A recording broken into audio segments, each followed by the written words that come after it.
कल ही मुरारी बापू का फोन आया कि बाबा जी आपके संकल्प सारे पूरे होंगे, हम आपके सब साथ में हैं। श्री शर्विशंकर जी, मैं किस किस के नाम लूं, रमेश भाई ओझा जी, हमारी सारी आध्यात्मिक शक्तियां, हमारे पूज्य कोठारी जी यहां पर बैठे हैं, पूज्य स्वामी हरि चेतनानंद जी, आर्य समाज, संघ, विश्व परिषद, इस देश के ब्रह्मा कुमारी, कोई भी हिंदू, मुस्लिम, सिख, ईसाई, मैं अभी पीछे अमृतसर साहिब गया, मैं चारों तरफ मैं देखता हूं हिंदू, मुसलमान, सिख, ईसाई, बोले बाबा अब ये काम पूरा होगा, अब इसमें आप अपने आप को अकेला महसूस मत कीजिए। आपके यदि कोई दो हाथ छीनने की कोशिश करेगा तो लाखों करोड़ों हाथ फिर आपके साथ में खड़े हो जाएंगे। अब ये जो अग्नि है ये कोई मिटने वाली नहीं। मैं इसलिए इस बात को कह रहा हूं कि हम सबको मिलकर के जो संकल्प राजीव भाई के हृदय में था, जो संकल्प मेरे हृदय में है, जो संकल्प श्रद्धेय आचार्य श्री बाक्षी जी के हृदय में है, वो संकल्प जो श्रद्धेय गुरुदेव आचार्य श्याम शर्मा कि हमें एक नए युग का निर्माण करना है, हमें इंद्रमूर्धन तो प्रहकरणम तो विश्वमार्यम अपघ्न तो रावण, असुरता को मिटाना है। ऋषिदानंद ने जो सपना देखा था, श्रद्धेय गुरुदेव आचार्य श्याम शर्मा जी ने जो सपना देखा था, जहां भी जाते हैं श्रद्धेय डॉक्टर साहब की तरफ से भी निर्देश है कि स्वामी जी वो जो बीज बोया था गुरुदेव ने, वो अब वृक्ष रूप ले रहा हो, साकार रूप ले रहा हो, सब आपके साथ है। आर्य समाज के लोग संघ, अब एक बात बड़ी शक्ति से देश में इस रूप में खड़ी हो गई, किसी को नहीं समझ में आ रहा। ये जो पहले सात्विक लोग डरते थे कि हम आगे बढ़ेंगे, हमें कोई रोंद ना दे, कोई कुचल ना दे, हमें कोई उड़ा ना दे, कोई उठा ना ले, यही सब चिंता में थे। लेकिन आज देश में परिस्थितियां बन गई है कि आज अब सात्विक लोग भयभीत नहीं है, बल्कि आसुरी शक्तियां भयाक्रांत हैं कि अब हमारा क्या होगा। और ये परिस्थितियां तैयार हो गई और एक मैंने कहा आंदोलन एक बहुत बड़ी चरम पर, और उस समय एक बहुत बड़ी क्षति हुई है, उसको हम शब्दों में बयान नहीं कर सकते। और वो पीड़ा मेरे हृदय की नहीं, वो समष्टि की पीड़ा हो गई। एक व्यक्ति जब समष्टि के संकल्प के साथ जीने लग जाता है तो सबका हो जाता है। आज उनके पूज्य पिताजी, पूज्य माता जी यहां पर हैं, वो मात्र उन्हीं के लाल नहीं थे, राजीव भाई वो करोड़ों करोड़ों लोगों के दुलारे और प्यारे इस भारत मां के लाल थे। और ये तो एक मां की कोख धन्य होती है ऐसे पुत्रों के जन्म लेने से। और उनके पिता को गर्व है कि मैंने एक ऐसे पुत्र को जन्म दिया, उनके भाई को गर्व है कि मेरे एक ऐसे भाई थे जो मेरे ही नहीं इस देश के करोड़ों करोड़ों भाई बहनों के भाई हो गए थे। वो आज हमारे बीच से सदा सदा के लिए भौतिक रूप से चले गए, लेकिन उनके आदर्श, उनके सिद्धांतों के प्रति दृढ़ता, खादी पहननी है तो खादी ही पहनना है, स्वदेशी का प्रयोग करना है तो उसका 100% आग्रह है। मैं एक बात आज यहां पहली बार कहना चाहूंगा, स्वदेश और स्वदेशी के प्रति तो मेरे हृदय में बचपन से अनुराग था, लेकिन ये विदेशी कंपनियां कैसे लूटती हैं देश को, इसका विदेशी साबुन शैंपू का हमें प्रयोग नहीं करना चाहिए।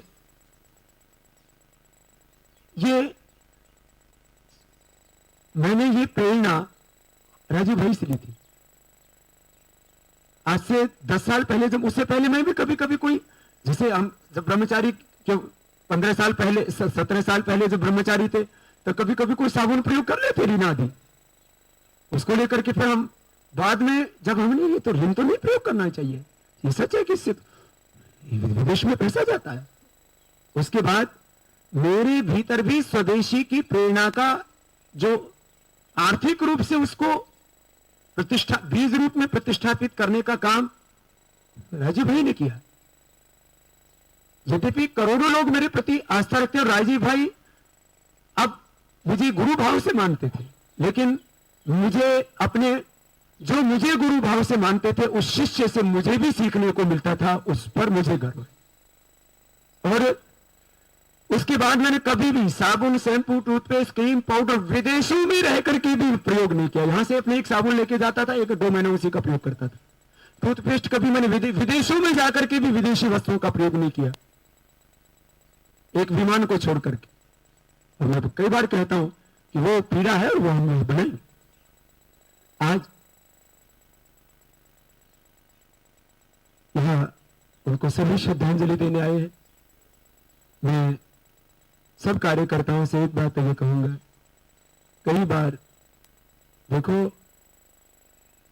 हमारे मन में कई तरह के प्रश्न उठते हैं। हमें श्रद्धा में संशय नहीं करना चाहिए। राजीव भाई क्या थे और उनके जीवन में कितने उतार चढ़ाव आए, उनको मुझसे और यहां पर बैठे हुए प्रदीप, इससे ज्यादा शायद 2 व्यक्तियों से ज्यादा कुछ को आंशिक रूप से कोई जानते थे उनको, क्योंकि उनको सुख के दिनों में मैंने देखा, उनको दुख के दिनों में भी, जब अपने ने धोखा किया उनके साथ, उन दिनों भी मैंने उनको देखा। और आज वो जब पूरी ऊर्जा के साथ लगे हुए थे, हर उनके चरित्र के हर पक्ष को मैंने करीबी से देखा है। देखो कुछ बातें यह कहने की नहीं होती है समूह में, लेकिन इतनी बात जरूर मैं आपसे कहना चाहूंगा कि किसी भी कार्यकर्ता को किसी भी आक्रोश में नहीं जीना चाहिए। हम कई बार अनावश्यक रूप से प्रश्न करने लगते हैं खुद से। हमको बहुत, हम जहां बैठे हैं हमको बहुत गंभीरता से, धैर्य से निर्णय लेना होता। अब यहां जहां भी संघर्ष करना वो हम संघर्ष करेंगे, लेकिन यहां हमारा संघर्ष कोई काम नहीं। कुछ ऐसे स्थान होते हैं जहां हम मौन हो जाते हैं, तो हमारे कार्यकर्ता भी वो किसी उत्तेजना में ना है और किसी के बारे में भी अनिष्ट चिंतन हम ना करें। जब राजीव भाई कभी किसी के बारे में अनिष्ट चिंतन नहीं करते थे, तो हम क्यों करें किसी के बारे में अनिष्ट चिंतन? इतना प्रतिभावान व्यक्ति, यदि मैं एक और दूसरी उनकी विशेषता को, और इतना विनम्र, कहीं पर भी सभा में जाके ऐसे बैठ जाते थे, बाद में बुलाना पड़ता था, राजीव भाई मंच पे आ जाओ। उनको ऐसा कभी अहंकार नहीं था कि मैं इतना ज्ञानी हूं, एकदम संत की जैसा जीवन। और वो बस कपड़े तो उन्होंने साधु के नहीं पहने थे, पूरा जीवन संपूर्ण संयम के साथ। क्योंकि जब आदमी सामाजिक क्षेत्र में काम करता है, बहुत लोग वैर भी रखते हैं, उनसे वैर रखने वाले व्यक्ति भी उनके चरित्र पर कोई प्रश्न चिन्ह नहीं लगा सकते, इतना बेदाग निष्कलंक जीवन था उनका। एक बार उनके साथ में बहुत वैर रखने वाले करीब 25-30 लोग मेरे पास आ गए, उन्होंने उनके बारे में बहुत उल्टी सीधी बातें की। मैंने कहा तुम्हें भाई राजीव जी के चरित्र पर कोई प्रश्न चिन्ह है किसी के मन में? बोले नहीं जी, कभी सपने में भी नहीं। मैंने कहा इतने ऊंचे चरित्र के व्यक्ति के बारे में? बोले नहीं, जो है इनके पास में ना, जो पैसा दिया समाज ने वो इनके पास में है। मैंने कहा वो पैसा तुमने दिया? बोले ना, किसने दिया? समाज ने दिया ना। तो समाज का तुम वो चाहते थे कि उनको दे दे।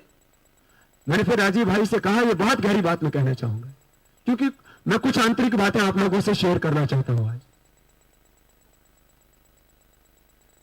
उन लोगों की इच्छा थी कि वो सब जो उनको संसाधन, संपत्ति, धन, जो भी समाज में काम करता है उनको लोग देते हैं। आज हम यहां पर बैठे, आज पतंजलि उपपीठ के लिए क्या नहीं दिया देश के लोगों ने? डॉक्टर प्रणव पंड्या जी यहां पर बैठे, क्या नहीं पूरे देश और दुनिया के लोग, जब कोई यज्ञ करता है महापुरुष, तो सब उसमें होते देते हैं। तो हमें सब नहीं दिया, हमने उसको लोक कल्याण के लिए लगा दिया। तो कुछ लोग चाहते थे कि वो सब जो राजीव भाई के पास है सब उनको मिल जाए। राजीव भाई बोले मैं तुम्हें नहीं दूंगा। तो फिर मैंने कहा राजीव भाई, भारत साहिवान के पास, पतंजलि उपपीठ के पास में ये प्रदीप यहां पर बैठे हैं, उनके उस बैठक में बैठे हुए करीब जो है, जो राजीव भाई से दिल जान से प्यार करते हैं, चेन्नई से कुछ भाई, महाराष्ट्र से कुछ, अलग अलग स्थानों से कुछ, कर्नाटक से उस बैठक में आए थे। फिर मैंने बाद में प्रस्ताव दिया कि आप इस जो है प्रदीप यहां पर है, दूसरे भाई जो हम उस बैठक में आए थे वो यहां पर है। मैंने सलाह दी आप वात्सल्य ग्राम में सारी संपत्ति दे दीजिए। हमारे चेन्नई वाले कार्यकर्ता कहां बैठे? वो अभी जो है बच्चे को संभाल रहे हैं, महाराष्ट्र के कार्यकर्ता भी, उस बैठक में कौन कार्यकर्ता है? यहां अभी पीछे बैठे हुए। मैं एक बात कह रहा हूं, मैंने कहा आप वात्सल्य ग्राम को सारी संपत्ति दे दीजिए, पूजा दीदी मां वो भी बहुत बड़ा काम कर रही है राष्ट्रीय यज्ञ में। फिर मैंने दूसरा प्रस्ताव दिया, गौशाला में पथमेड़ा में इसको दान दे दीजिए। भाई जो है अशोक जी, क्या नाम है उनका, जो अपने भीलवाड़ा से, तो उन्होंने कहा आप पथमेड़ा में दान दे दीजिए, इसको वहां दान दे दीजिए। तो मैंने बहुत आग्रह किया, प्रदीप जानता है इस बात को, मैं करीब 4 करोड़ मूल्य की उनकी संपत्ति थी, उसमें जमीन है मुख्य रूप से, तो जो उन्होंने स्वदेशी के काम के लिए, खादी के काम के लिए ली थी। तो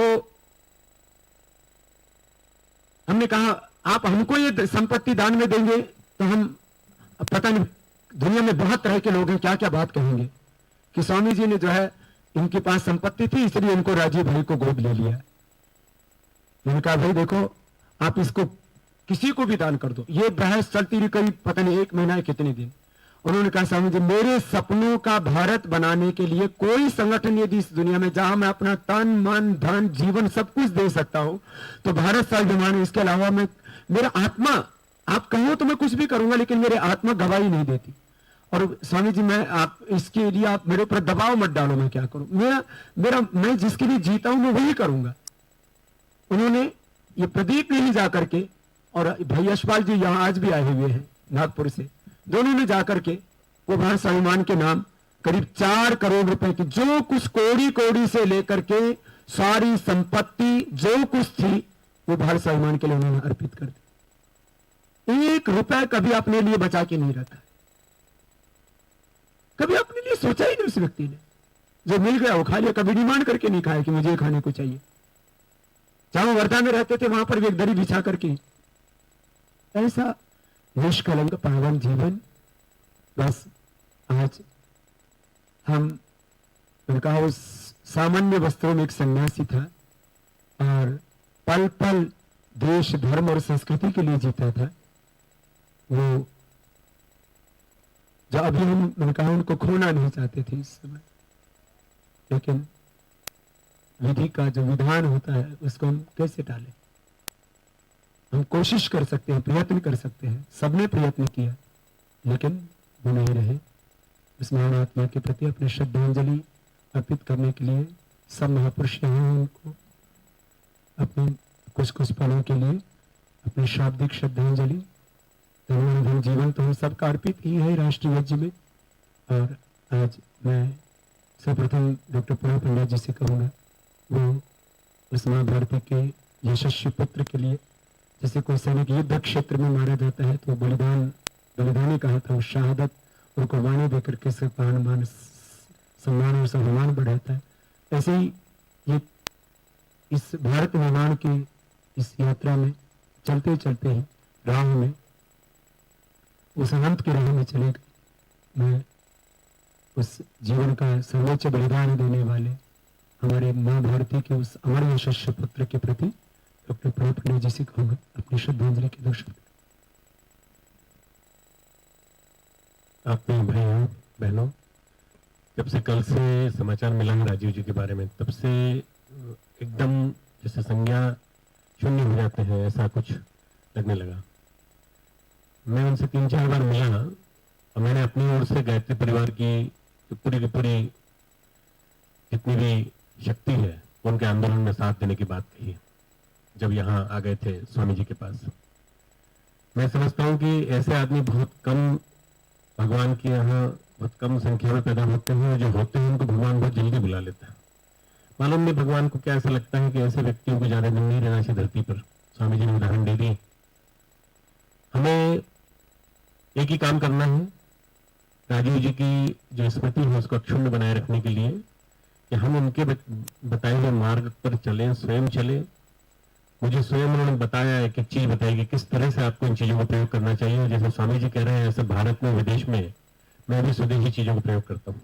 जितना भी स्वदेशी वस्त्रों का और जितने भी सामान का प्रयोग हो सकता है मैंने खुद करने का और हजारों लाखों व्यक्तियों को मोटिवेट करने का कोशिश की है। राजीव जी का जीवन निष्प्रभ जीवन, निरंतर कर्मयोगी का जीवन, गांधी